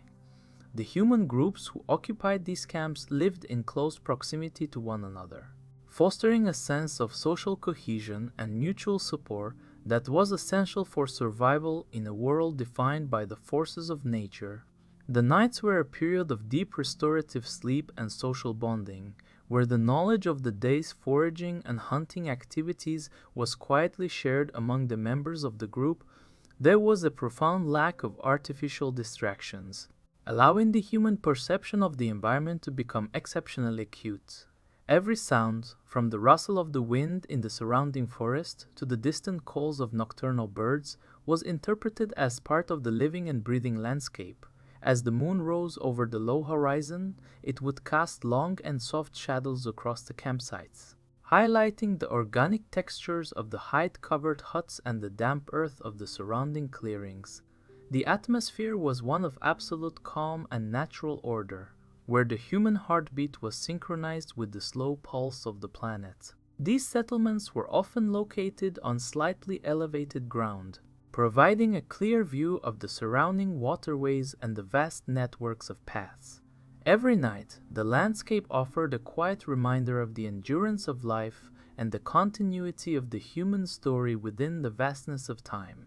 The legacy of these early builders is not written in stone, but in the very rhythm of the tides that now flow over their ancient homes. The ancient sky was a deep and silent canopy that protected the dreams of a people who lived at the heart of Europe. Their dwellings were simple but effective reflections of their deep understanding of the materials provided by the earth, creating a sense of home in a world that was constantly changing. The gradual fragmentation of the Doggerland mass necessitated a radical and innovative shift in the technological repertoire of the Mesolithic inhabitants as they transitioned from a terrestrial existence to a maritime one. The construction and use of dugout canoes became a fundamental aspect of survival and social connectivity in a world that was increasingly defined by widening channels and expanding salt marshes. These vessels were typically crafted from the massive trunks of lime, oak, or pine trees, which were carefully selected for their size, buoyancy, and structural integrity. The process of creating a dugout canoe was a labor-intensive and rhythmic task that involved a sophisticated combination of fire and stone tools. Controlled burning was used to hollow out the interior of the log, while sharp flint adzes and axes were employed to shape the external hull and refine the internal surfaces. The result was a stable and efficient watercraft that allowed human groups to navigate the complex networks of estuaries and lagoons with remarkable precision. The preservation of these wooden vessels within the anaerobic layers of the North Sea floor provides a direct and tangible link to the maritime skills of the ancestors. During the long and quiet nights on the Doggerland archipelago, these canoes would be pulled up onto the sandy shores of the islands or secured in the sheltered reed beds of the deltas. As the moon rose over the dark and turbulent waters of the new sea, it would cast a soft silver light on the smooth and blackened surfaces of the hulls, reflecting the craftsmanship and resilience of the early seafarers.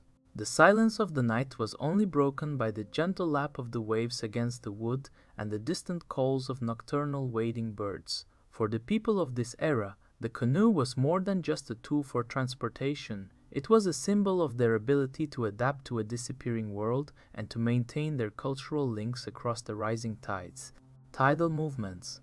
And celestial navigation became vital survival skills that were passed down through generations of maritime communities. The stars overhead provided a constant and reliable guide for nocturnal voyages across the featureless expanse of the North Sea. As the human groups moved between the shrinking islands, they carried with them the materials and knowledge necessary to establish new camps and exploit the resources of the sea. The diet of these maritime populations shifted to include a greater emphasis on deep-sea fish, seals, and seabirds, demonstrating a level of environmental flexibility that allowed them to flourish despite the loss of their terrestrial hunting grounds. Every night, the landscape of the archipelago offered a new perspective on the beauty and the power of the natural world, where the boundaries between the land and the water were in a state of constant flux. The deep blue shadows of the night provided a sense of continuity and peace, reflecting the slow and steady pulse of the ocean. The transition from the day's practical work to the night's repose was a sacred interval that reaffirmed their place in the universe.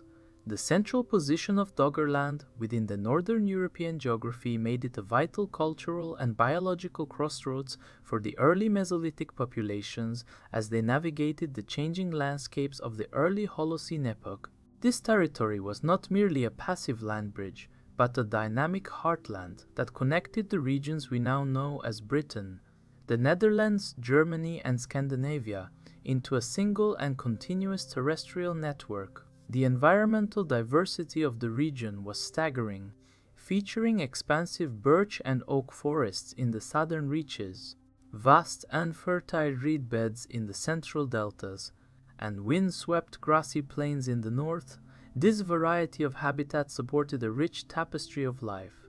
From the large migratory herds of red deer and wild cattle, to the countless species of waterfowl and fish that inhabited the numerous freshwater lakes and slow-moving rivers, the human groups who called this place home were likely characterized by a high degree of mobility and social connectivity, as they shared knowledge and resources across the vast distances of the land bridge. Archaeological evidence recovered from the North Sea floor through seismic surveys and dredging suggests that these early inhabitants were part of a larger cultural complex that shared similar stone tool technologies and subsistence strategies. The preservation of artifacts within the anoxic layers of the seabed has allowed modern researchers to identify the specific ways in which these people utilized the natural wealth of their environment.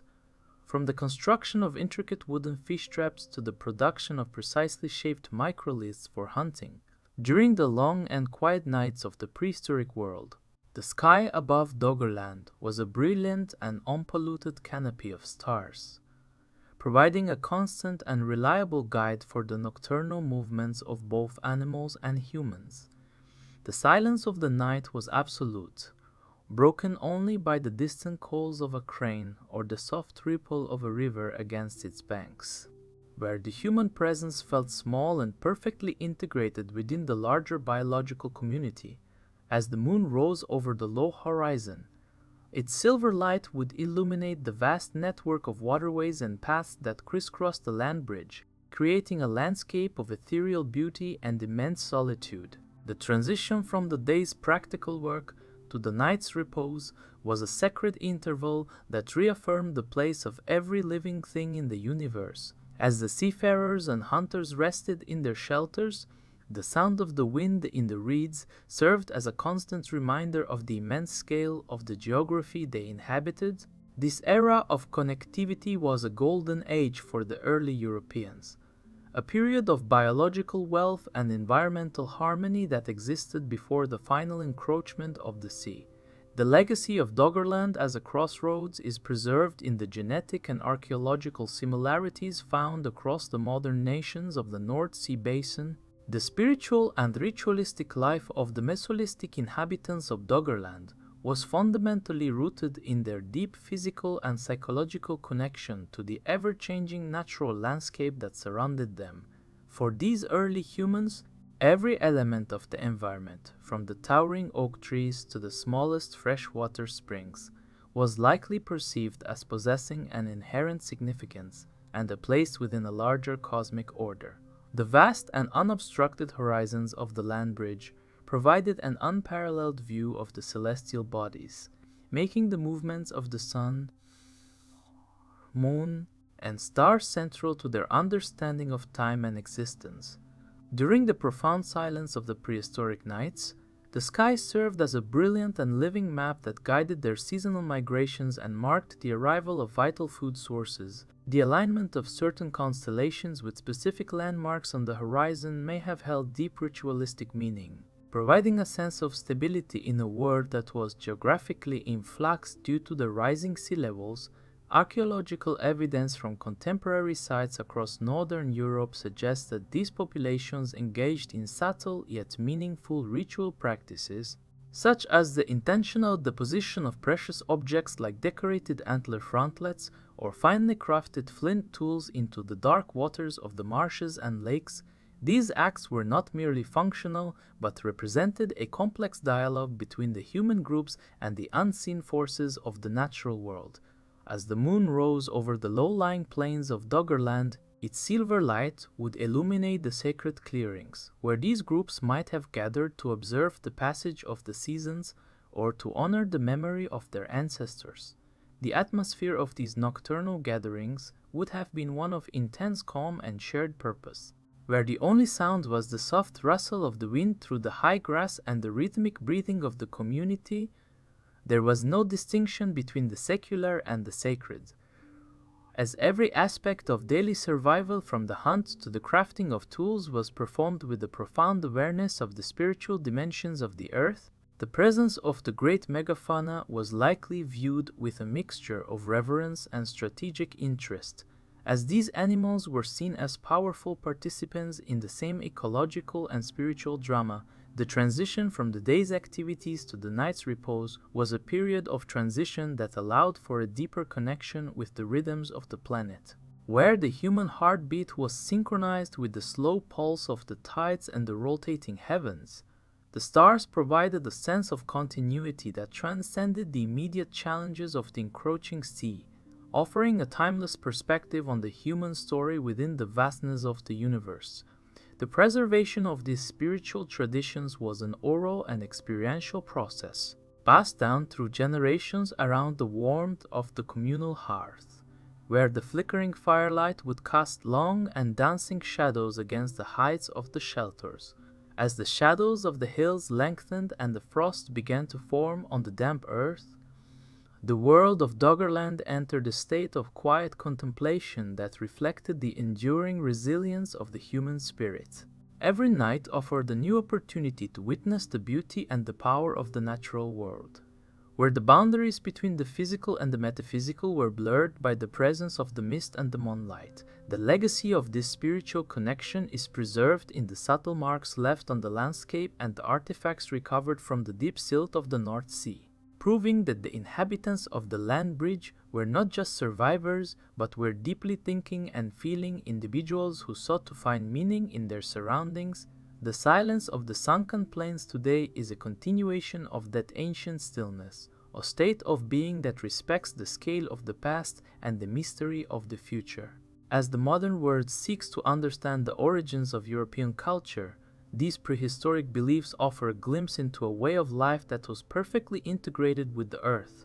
The deep indigo darkness of the depths remains a sanctuary for the echoes of these ancient rituals, protected by the immense weight of the water and the long passage of time. Every night the stars continue to shine over the North Sea, their light a bridge to the dreams and the wisdom of the people who once walked the heart of the continent. The geological evolution of the Dogger Bank from a central highland of the European continent to a lonely and disappearing island represents the penultimate chapter in the long history of the Dogger landmass. This massive upland plateau, which now sits as a shallow sandbank in the middle of the North Sea, was once a vast and elevated region of rolling hills and dense forests that remained above the rising waves long after the surrounding lowlands had been claimed by the ocean. For several centuries, this isolated territory served as a final sanctuary for the remnants of the prehistoric flora and fauna that had been displaced by the encroaching tides, providing a stable but shrinking refuge in a world that was becoming increasingly maritime. Archaeological and geological research has identified that the Doggerbank reached an elevation that allowed it to persist as an island even as the global sea levels continued their steady post-glacial rise. The nights on this lonely island were characterized by an intense sense of solitude and the constant, rhythmic presence of the surrounding sea. As the moon rose over the dark and turbulent waters, its silver light would illuminate the edges of the high cliffs and the dense clusters of birch and pine trees that still clung to the sandy soil. The air was perpetually damp and saturated with the spray of the salt water, which was carried across the island by the persistent and cold northern winds. The human groups who remained on the Doggerbank were forced to adapt to a highly specialized island existence, relying heavily on the exploitation of marine resources such as seals, seabirds, and the abundant fish stocks that gathered in the shallow waters surrounding the plateau. Their survival was a testament to the resilience and ingenuity of the Mesolithic people, who maintained their cultural traditions and technological skills even as their homeland became increasingly fragmented. The silence of the night on the island was absolute, broken only by the powerful roar of the waves against the shore and the cries of the gulls that nested in the coastal rocks. There was a profound lack of connectivity with the rest of the continent, creating a unique and isolated environment where the human and natural worlds were in a state of constant and intimate dialogue. The stars overhead provided a reliable and timeless guide for the inhabitants, their clarity marking the passage of the years and the changing of the seasons. The mapping of the Doggerbank through modern seismic surveys has revealed the presence of ancient valleys and river systems that once carved their way through this highland, proving that it was once the heart of a vibrant and continuous landscape. The preservation of peat layers on the bank has allowed scientists to reconstruct the specific environmental conditions of this final refuge. Every grain of sand on the Doggerbank is a physical witness to the history of the land bridge and the power of the tides to reshape the face of the earth. The deep indigo darkness of the surrounding sea remains a protective veil over the secrets of the island, where the past is held in a state of quiet and permanent repose. Every night, the moon continues to reflect off the shallow waters that now cover the bank, a reminder of the beauty and the tragedy of a lost world. The specific bioarchaeological evidence recovered from the various submerged banks of the North Sea provides a profound and detailed record of the terrestrial fauna that once inhabited the vast heartland of Doggerland before its final submergence. Through the analysis of thousands of fossilized remains recovered by dredging and scientific excavation, researchers have been able to reconstruct the complex food webs and migration patterns of a lost world. The most common finds are the massive teeth and tusks of woolly mammoths which inhabited the region during the colder and more open phases of the late Pleistocene. These remains are often accompanied by the bones of the woolly rhinoceros and the giant elk, animals that were perfectly adapted to the windswept steppes of the northern plains. As the climate warmed during the early Holocene, these Ice Age giants were gradually replaced by temperate species such as red deer, roe deer, and wild boar, which thrived in the expanding birch and oak forests of the southern regions. The preservation of these remains within the anoxic layers of the seabed is exceptional, with many bones still retaining their original organic composition and even traces of ancient DNA. This genetic archive allows modern scientists to trace the evolutionary history and population dynamics of these species as they adapted to the changing geography of the land bridge. Every bone recovered from the deep silt is a physical witness to the biological wealth of a territory that once connected the different regions of Europe. The study of these remains often occurs during the quiet and concentrated hours of the night in specialized laboratories, where the focus is on the minute details of the past. The deep indigo darkness of the North Sea floor remains a secure sanctuary for these prehistoric secrets, protected by the immense weight of the water and the long passage of time. The stars above reflect the eternal and unchanging nature of the cosmos, while the hidden world below preserves the specific and fleeting moments of life that occurred thousands of years ago. The recovery of a single mammoth tooth from the deep silt is a profound moment of connection, as the physical reality of the Ice Age is brought into the cool light of the modern night. Every night, the mapping and recovery work continues, a slow and rhythmic exploration of the hidden heart of the continent. The stars continue to watch over the process, their light a silent witness to the unveiling of a world that was lost to the waves. The continuity of the research efforts reflects a deep human need to reconnect with the past, where every small piece of biological data serves as a vital clue in the puzzle of our shared heritage.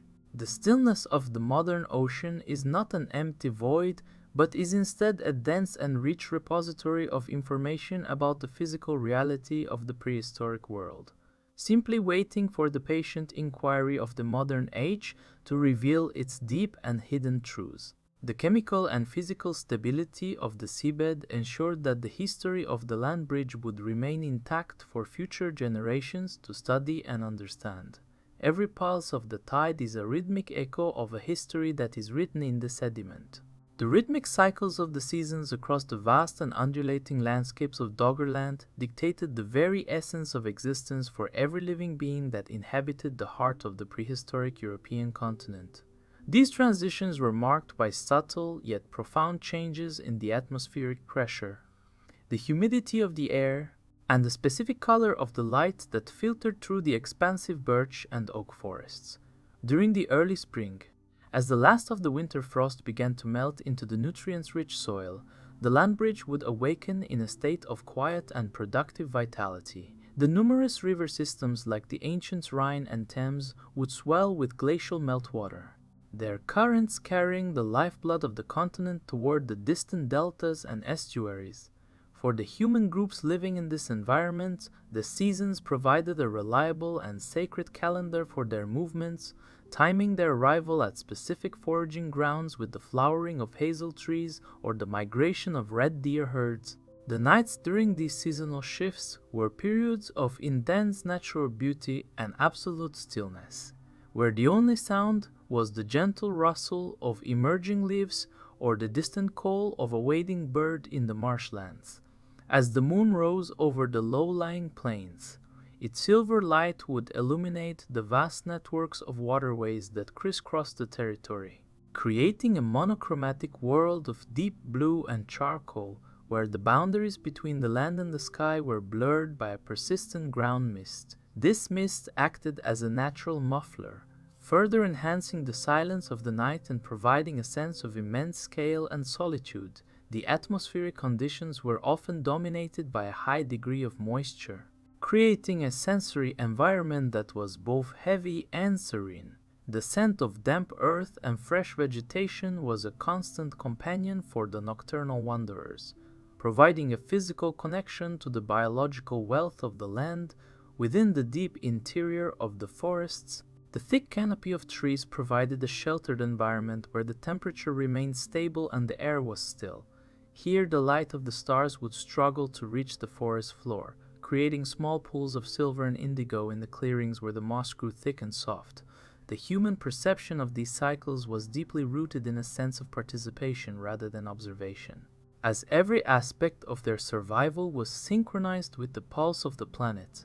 The transition from the day's practical work to the night's repose was a sacred interval that reaffirmed their place in the universe.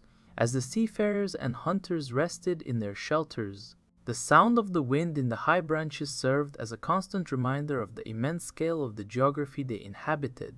This era of environmental harmony represented a golden age for the early inhabitants, a period of biological prosperity that existed for several thousand years before the final encroachment of the sea. The legacy of these seasonal rhythms is preserved in the layers of peat and silt that now lie hundreds of feet below the North Sea waves, holding the environmental data that allows modern scientists to reconstruct the exact timing of the seasons. The profound shifts in the social and cultural dynamics of the human populations inhabiting Doggerland during its final millennia were fundamentally driven by the physical contraction of their terrestrial world and the ever-increasing presence of the North Sea, as the rising tides carved new channels and turned familiar hills into isolated islands.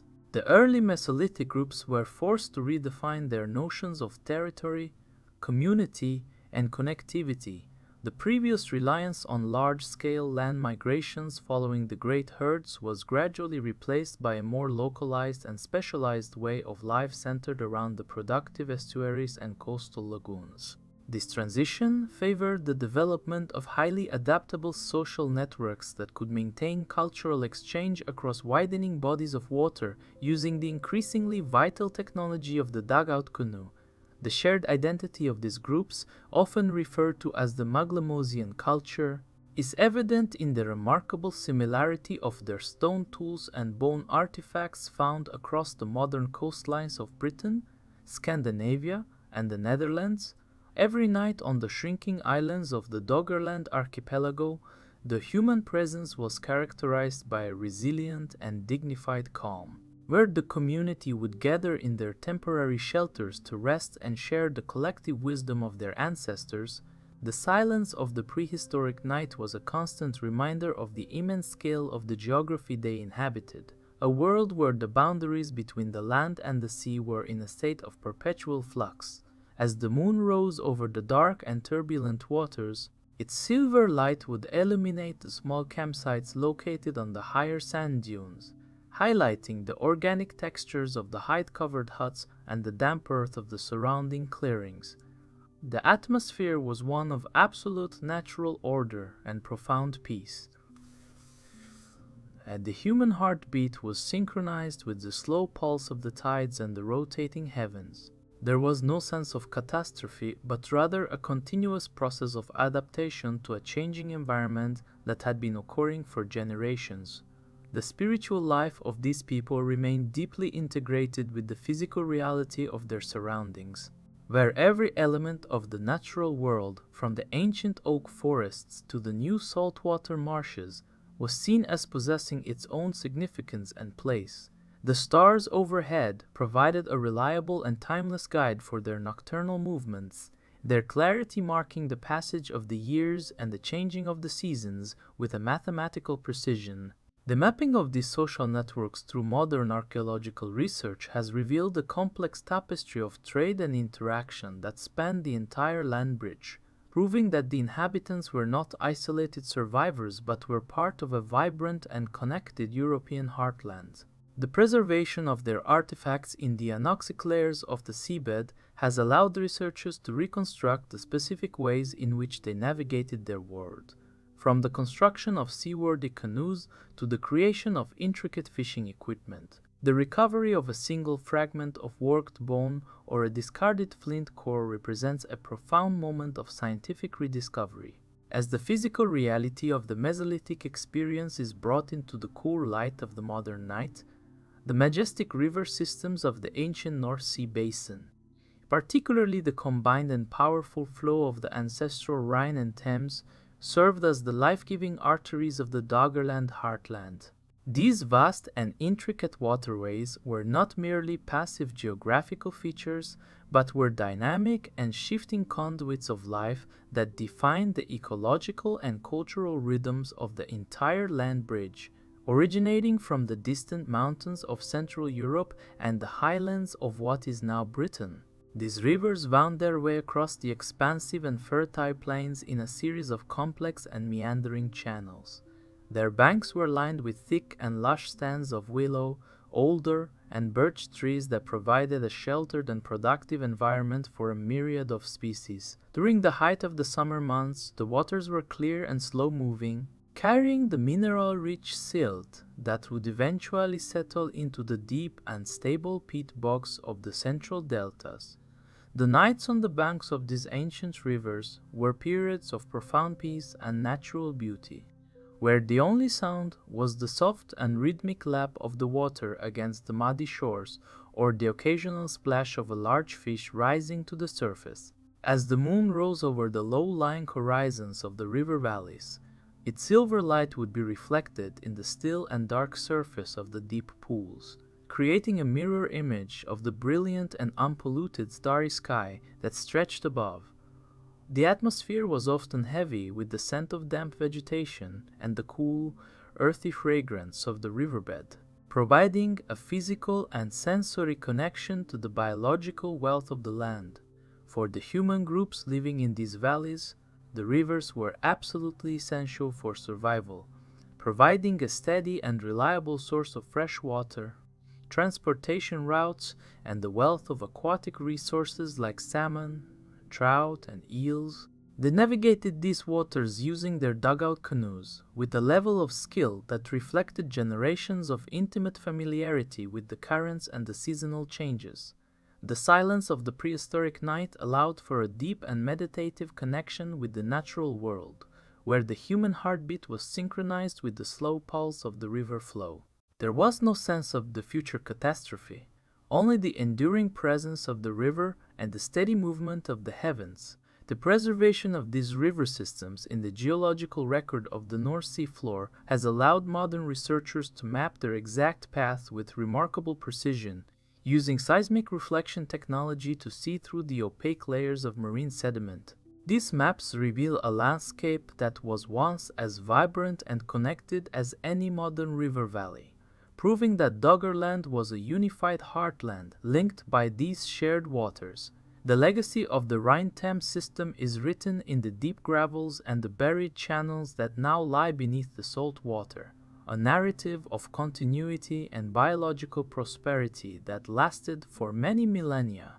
Every night, the North Sea reflects the same stars that once watched over these ancient flows, a reminder of the unchanging nature of the cosmos across the vastness of time. The deep indigo darkness of the modern seabed is a sanctuary for the echoes of these rivers, where the past is held in a state of permanent and quiet repose. The stillness of the water today reflects the stillness that once covered the riverbanks during the deep repose of the prehistoric night. As the modern world sleeps, the ancient arteries of Europe remain hidden in the deep and silent blue, their stories preserved in the sediments and the sunken forests. The transition from the day's practical work to the night's repose was a sacred interval that reaffirmed their place in the universe. But for the rivers of Doggerland, that flow was eventually taken by the sea to become a part of the global ocean. The resilience of nature is reflected in the recovery of this ancient world, proving that even a sunken land can continue to inspire our understanding of the earth. Every drop of water carries a fragment of the story, a story of life and adaptation that continues to unfold in the silence of the night. As the constellations rotate slowly above the dark water, the ancient world remains a part of the geological soul of Europe, providing a foundation for everything that followed. The rhythmic movement of the tides across the modern North Sea is a sonic echo of the rivers that once flowed here, linking the terrestrial past to the maritime present in a cycle of eternal change. The deep blue shadows that fall over the sunken riverbeds are the same shadows that once fell over the prehistoric camps. Every night, the memory of the flow is preserved in the silence of the deep. The Dogger Hills, once the highest points of the expansive Doggerland landscape, stood as a series of resilient uplands that overlooked the vast and fertile plains of the early Holocene heartland. These heights represented a unique topographical feature in a world dominated by low-lying deltas and meandering river systems, providing a rare sense of elevation and a panoramic view of the surrounding territories. The geological composition of these hills was largely made of stable glacial deposits and sandy ridges that had been left behind by the retreating ice sheets thousands of years ago. As the global sea levels continued their steady and inevitable rise, these uplands were slowly transformed from inland hills into a series of prominent islands and eventually into the isolated sanctuary now known as the Dogger Bank. The vegetation on these heights was distinct from the dense oak and lime forests of the southern regions, featuring hardy clusters of birch, pine, and hazel that could withstand the more exposed and windswept conditions of the northern plains. During the long and quiet nights, the air on the Dogger Hills was crisp and cool, carrying the scent of the distant ocean and the damp fragrance of the surrounding peat bogs across the open slopes. As the moon rose over the horizon, its silver light would illuminate the rolling contours of the landscape, creating a monochromatic world of deep blue and charcoal, where the boundaries between the land and the sky were defined by the silhouettes of the hardy trees. The silence of the night was absolute, broken only by the rhythmic rustle of the wind through the high grasses and the occasional call of a nocturnal predator like the lynx or the owl. For the human groups of the Mesolithic era, these hills were strategic vantage points that allowed them to observe the movement of the great herds across the plains and to track the slow advancement of the encroaching sea. They established temporary camps on the sheltered leeward slopes, using the natural elevation to stay above the rising dampness and the frequent ground fogs of the lowlands. The firelight from their small hearths would have been a faint and solitary glow against the dark indigo of the night, a symbol of human endurance in a world that was physically shrinking with every passing generation. The spiritual significance of these heights was likely profound, as they represented a place of safety and a closer connection to the celestial bodies that guided their lives. The stars overhead were exceptionally brilliant, their clarity marking the passage of the years and the cycle of the years with a mathematical precision. The mapping of the Dogger Hills through modern seismic reflection technology has revealed the presence of ancient valleys and hidden river channels that once carved their way through this upland, proving that it was once a vibrant and connected part of the European heartland. The preservation of biological data in the anoxic layers of the seabed has allowed researchers to reconstruct the specific environmental history of these refuges, showing how the flora and fauna adapted to the increasing isolation as the hills became islands. The legacy of these heights is preserved in the memories of the modern world and the physical data of the scientific record. The slow and quiet fragmentation of the remaining Doggerland archipelago into increasingly isolated sandbanks and small islands represents the final transition from a terrestrial heartland to a purely maritime environment. As the sea levels continue to rise at a rate of approximately 1 meter per century, the once continuous plains were broken into a maze of widening channels and narrowing peninsulas.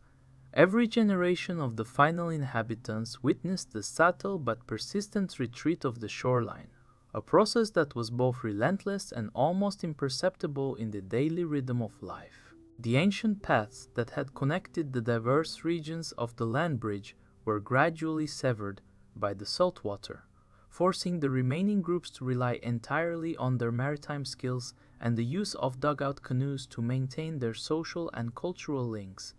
During the long and silent nights of this era, where the sound of the ocean was a constant presence in every corner of the remaining land, the air was perpetually damp and saturated with the spray of the sea, creating a sensory environment that was uniquely defined by its proximity to the water. As the moon rose over the dark and turbulent waves, its silver light would illuminate the edges of the disappearing sandbanks and the last few stands of birch and oak trees that still clung to the higher ground. The stars provided a reliable and timeless guide for the seafarers as they navigated the complex network of lagoons and estuaries, their clarity marking the passage of the years and the changing of the seasons with a mathematical precision. The mapping of these final island stages through modern scientific research has allowed for a detailed reconstruction of the geography that existed just before the final submergence, revealing a world that was both fragile and resilient in the face of profound environmental change. The preservation of artifacts and biological data within the anoxic layers of the seabed provides a direct and tangible link to the lives of the final inhabitants, showing how they adapted their strategies to the increasing constraints of their island homes. Every new discovery brought to the surface is a small but powerful reclamation of a lost world, a testament to the endurance of the human spirit and the shared heritage of the northern European nations. The silence of the North Sea at night today is a continuation of the silence that once covered the archipelago, a state of being that respects the scale of the past and the mystery of the future. As the modern world sleeps, the ancient heart of Europe remains hidden in the deep and silent blue, its secrets protected by the immense weight of the water and the long passage of time. Every heartbeat in the ancient world was a part of the rhythm of the land, a rhythm that continues to echo in the modern ocean floor where the remains of Doggerland now lay in a state of eternal repose. The transition from the day's practical survival to the night's stillness was a sacred interval for the final generations, a time when the immense scale of their isolation became truly tangible. The resilience of nature is reflected in the recovery of the ancient world, proving that even a sunken land can continue to inspire our understanding of the earth and its history. The deep blue shadows that fall over the seabed are the same shadows that once fell over the hills and plains. The final act of the Doggerland drama was a quiet and inevitable culmination of thousands of years of rising sea levels, as the last terrestrial fragments of the archipelago were finally claimed by the cold dark waters of the North Sea. This was the period when the remaining high points like the Dogger Bank and the Brown Bank were transformed from islands into shallow sandbanks, hidden forever beneath the surface. The human groups who had inhabited these final refuges were forced to make their definitive move to the stable shorelines of what we now know as Britain, Scandinavia, and the Netherlands. For these final seafarers, the transition was not a single catastrophic event, but a long and weary series of retreats, where every generation saw the tides move further inland, reclaiming the salt marshes and the birch forests of their ancestors. The memory of the land bridge was preserved in the oral traditions of the coastal peoples, becoming a story of a lost homeland that once connected the heart of the continent. During the deep nights on the edges of the new sea, the silence was absolute, broken only by the rhythmic crash of the waves against the new cliffs and the distant cries of nocturnal birds. The air was heavy with the scent of the sea and the dampness of the cold northern winds. As the ocean established its permanent dominance over the former heartland of Europe, the stars continued to shine over the dark waves, their light reflecting off the surface of a sea that now covered the forests, rivers, and campsites of the Mesolithic world. The transition from a continental bridge to a maritime frontier was a fundamental shift in the history of the world, marking the beginning of a new era of human development defined by island isolation and maritime trade. Every night, the landscape of the North Sea offered a quiet reminder of the power and the persistence of the natural world, where the boundaries between the past and the present were blurred by the presence of the deep water. The stillness of the ocean floor, where the remains of Doggerland now lay, was a profound and enduring state of peace, a silence that stretched across the millennia without interruption. The legacy of the land bridge is a testament to the resilience of the human spirit and the shared heritage of the European peoples, proving that the stories of the past are never truly lost, but are simply waiting to be rediscovered in the layers of the earth.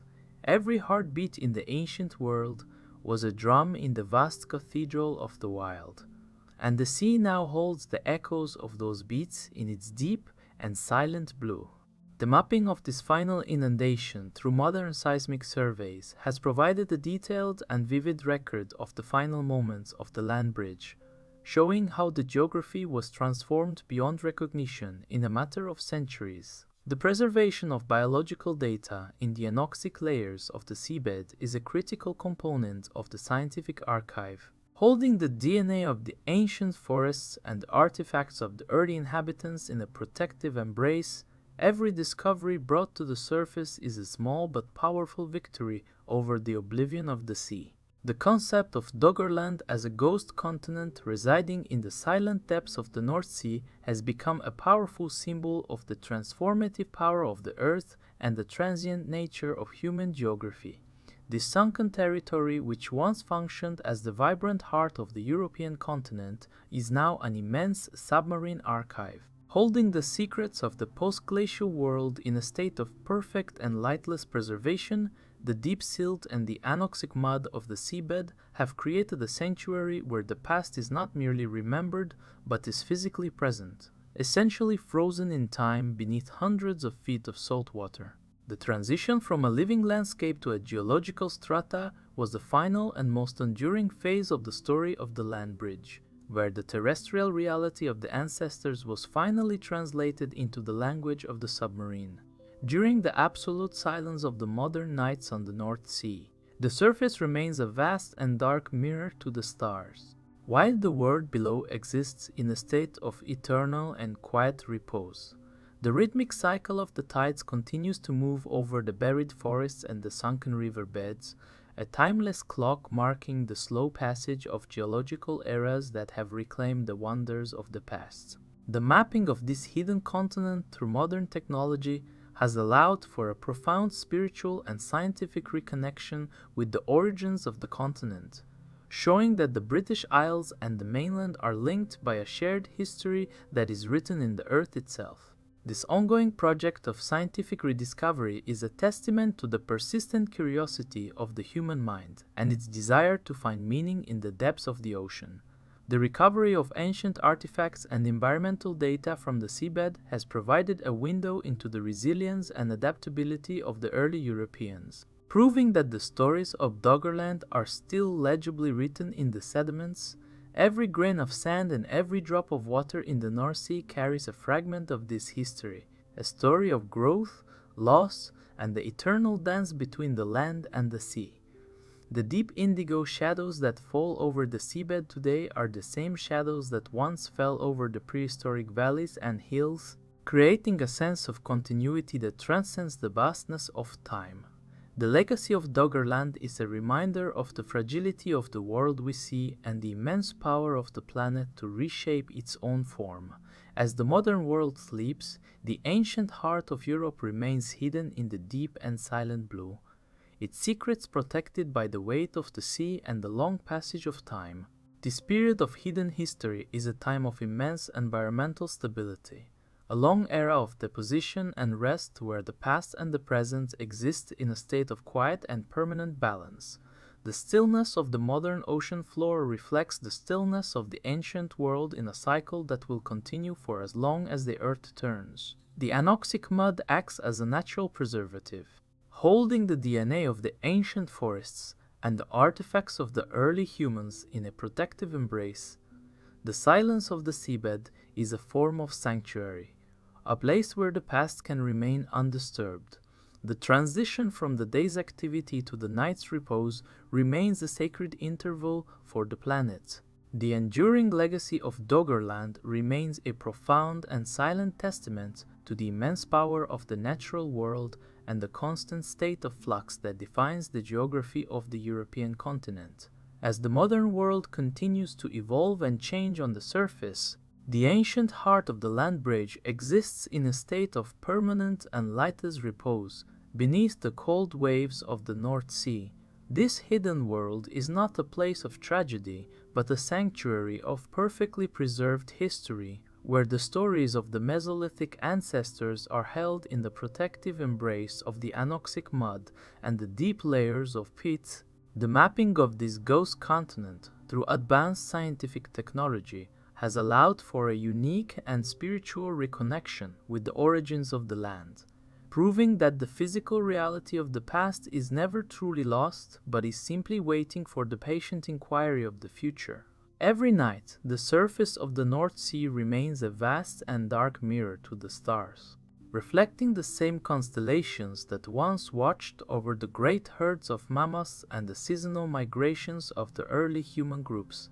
The silence that now hangs over the sunken plains is the same silence that once covered the vast plains of the land bridge during the deep repose of the prehistoric night. It is a silence that respects the scale of the past and the mystery of the functions of the earth.